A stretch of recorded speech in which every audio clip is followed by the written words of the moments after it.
The rescue team, Lucas, Nina, and Mira, trek forward, their breath visible in the frigid air, flashlights flickering as if the darkness itself resists their presence. The call came at dawn, a distress signal from a lost hiker deep in the frozen wilderness. The storm was brutal, the terrain unforgiving, but duty pulled them forward. They had no way of knowing they were walking into something that was waiting for them, something ancient, something hungry.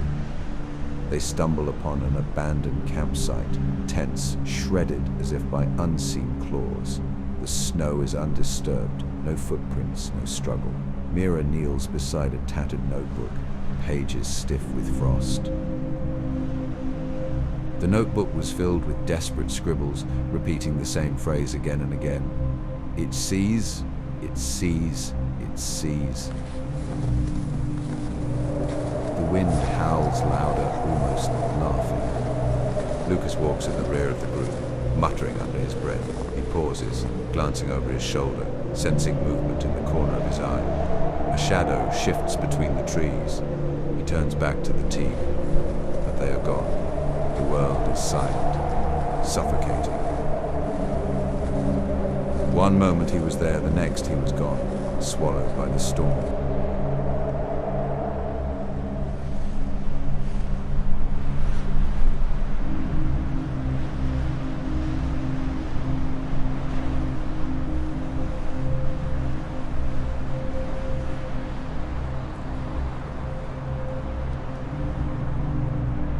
That night, the two remaining members set up camp in a shallow cave.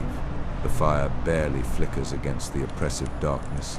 Then the voices begin, low, distorted like echoes through ice. The wind carried whispers. But the voices, they were familiar. Outside, the snow shifts. A figure stands in the storm. It looks like Lucas. Mira and Nina do not speak. They do not move.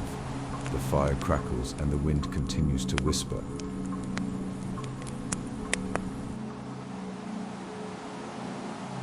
She waked to find Nina gone. No sign of struggle, no footprints leading away, just emptiness. Mira begins to claw at her own face, wide-eyed and shaking. She stares into the void, whispering things only she can hear. Mira decides to leave at first light. The storm is relentless. As she trudges through the snow, distant screams echo behind her. She turns, but there is no sign of Nina, only the wind tearing through the valley. Not everyone makes it out of the mountains. Some refuse to leave. Others are made to stay.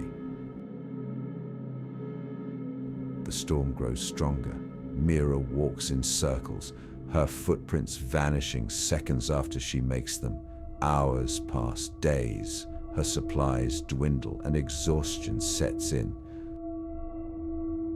One night, she wakes up to find a figure standing at the edge of a cliff staring into the abyss. It does not turn when she approaches. It does not flinch when the wind screams through the valley. She had finally understood. She was never supposed to leave. Maybe none of them were.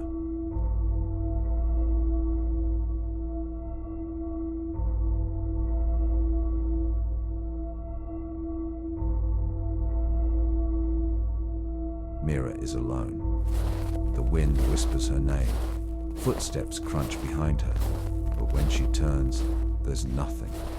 The mountain stretches endlessly in every direction. Did she escape?